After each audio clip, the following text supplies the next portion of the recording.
Here with another video. Nice beautiful morning. I don't know when you're watching this. I hope it's a beautiful morning where you are too.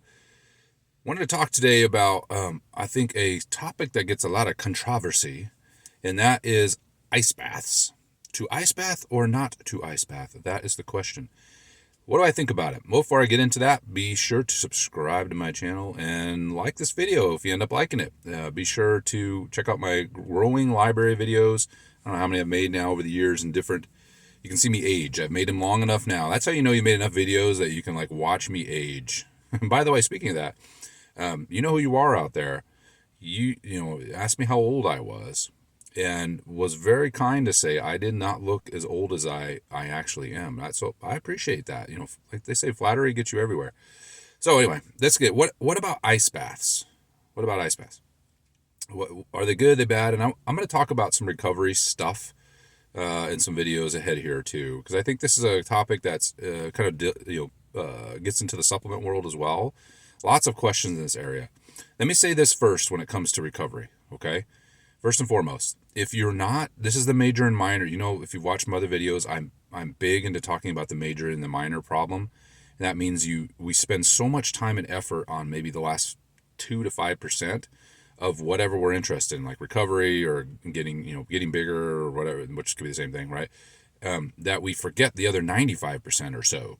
And the other 95% is like a good diet, adequate protein during the day. Are you sleeping enough, right? Is your training volume progressing if you want to see muscle mass gains? Is your training load progressing if you want to see gains in strength? I mean, start with those type of things first before you get caught down on all the minutia and all the gibby goop when it comes to supplements and recovery. A lot of times supplements are leaned on. It's not uncommon in college athletics, for example, for supplements to be heavily leaned on because athletes don't take care of themselves. It's not just those college athletes; it's young people. You young people out there, and now I'm sounding old. I was 22 at one point, and I was 20 and a college football player, and I could eat whatever I want. I remember a good friend of mine, he'd eat Burger King right before we went out and practice, which I couldn't do even back then, but he would do that. I mean, he wasn't eating there was no healthy menu back then. So, he's eating Whoppers and whatnot. And again, I made a video on this before, talking about this idea of good and great. So a lot of times we feel good, especially when we're young, we almost border on great, but we don't understand there's another gear. Like you could feel great. When you get older, that line gets a little bit closer together, meaning like the good zone gets really small. So it's like I have to, in order to stay good, I have to be a little more mindful of what I'm eating, right? And those type of things is what I'm getting at. So, okay, what does this have to do with ice bath? So ice baths are a part of that kind of what I would call the 5%. Okay, the the emerging research, though, if anything, will be pushing ice baths towards the negative. This is what I mean by that. So for years and years, and I did this too as a college athlete, especially with injury. I remember sitting for watching game film. I have really bad ankles, and I always got clipped during the season at some point. And so I'd sit with a big tub of ice and stick my foot in it and watch game film until that thing was so numb, right? You couldn't. Okay, that was the conventional wisdom, right? That's how tissue heals. And then the same idea is like you work, you see these videos, like I can't remember what insurance company is, but everybody's in the ice bath. Like that's the thing. So does it actually do anything? Well, there was a book called Iced. It came out years ago. I can't remember the name of it. Gary something. I don't think he had a lot of formal training. And this is what happens a lot of times in business and industries is you have an outside disruptor that's not hasn't been drinking the Kool-Aid, so to speak, all his life. Like all of us had, including me. Like it was just assumed that ice was always the best. Cold baths were always the best thing to do. And nobody really questioned that. Or even, this is why you have to be careful with quote unquote science. Okay, scientists are just people, and they have biases and make mistakes. But nobody really looked in and say, hey, you know what? We've been doing this for a while. What's the literature say? It turns out we've been doing something that has no support. Or that's not fair. It has very weak support when it comes to the use of cold water immersion, ice baths, or ice itself for recovery.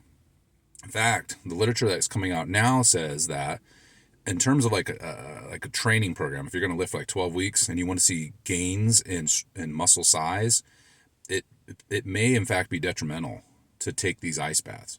Now, the problem with like ice baths, cold water immersion, CWI, as you'll see in literature, is there's a lot of variables, like how cold's the water, how deep was the water, did you sit at your waist, did you sit all the way in, was the water moving, because you get all these other factors. But overall, it appears that the use of cold water immersion could be negative for muscle gains. Now, it's kind of like we got to be careful. Like we could say then, well, ice and cold water they're awful. Never use them. Well, hold on a minute. This is where I do too. We like blanket statements like never or always, right? So if you're in a thermal load situation, so you're out, let's say soccer players or a football player, American football player is pulling 2-a-days. Do they even do those anymore? I think I have to tell you my old guy story.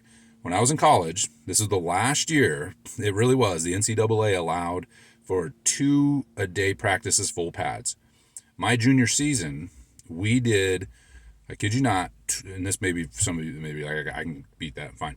We used to do triple days in high school, right? But we did 2-a-days, and for 22 practices, 11 days in a row, full pads, twice a day. This is the good news. This is how I got to be a starter, because all the other defensive linemen, they were all hurt. I was too, but I just sucked it up, right? So, sorry, Bar. So, a situation like that, though, where maybe there's a practice in the morning, it's hot or whatever, sitting in a cold bath there to get that heat out, for lack of a better term, could be effective. Using cold, like in a therapeutic sense, to numb somebody, that's the power of that. And so they can go through a range of motion and help restore a range of motion after being numbed. That could be valuable, right?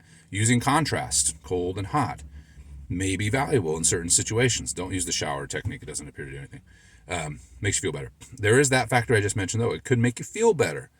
But in terms of long-term usage, I would look at it as kind of it's a specialized tool to use during the situations I just outlined. It's not a tool to use all the time.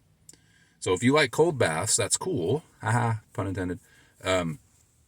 But maybe evaluate, if I'm trying to gain muscle mass, maybe it's the best way to do it. So what is a good way to do it? Remember, what's key here and why it turns out cold water and freezing is not a good idea is it. So the guy who wrote the iced book points this out very well, is, like if you've severed a limb, like you lost a finger and you have the finger, I know it's kind of gruesome, but it is what it is. Put it on ice, right? And the reason is you want to slow blood flow. You don't want to increase it. Right? And that was the whole thing with cold water, right? We want to slow the blood flow going in so the tissue can heal. Well, blood flow heals tissues. This is why, like, you've seen the Normatec sleeves and other brands out there, right? It's the movement of blood that heals. So if you're hurting, right, compression is valuable. I think even the Rice guy, right, he even came out and said, oops, I made a boo-boo on that one. Don't use the ice. Compression and movement. If you have a bad knees, okay, compress them, right, afterwards. And then if you can get compression, I'm not giving you medical advice here, I'm just giving you some ideas. If you can get compression and then do some, if you had like a place to tie up a really light band, just to push blood flow through there, right, and just to move the joint without putting a lot of stress on it. So in other words, if like you're doing a tie band behind you, like a seated leg extension, or if you have a leg extension machine that's very light, okay, you could do something like that. And if even better, if you could set it so it's not shearing your knee off at the bottom.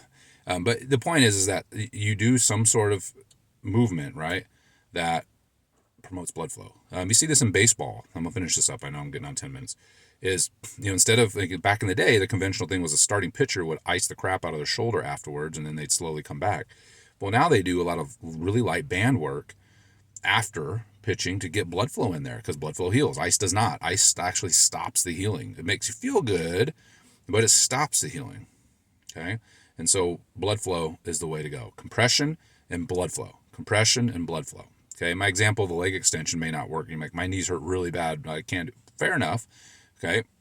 But put some compression on there. It could be a simple ACE bandage, right? And get on a bike, a stationary bike, and just pedal, right? The point of the whole leg extension and the bike thing is to get off your feet and allow for less load while you actually move the joint a little bit and push blood flow into that region. in that capsule, push what synovial fluid left maybe in there, push it around though, and promote joint healing that way, rather than ice the crap out of them. Ice is a great pain reliever, but it doesn't appear to actually promote healing itself. All right, hope you found that valuable. See you next one.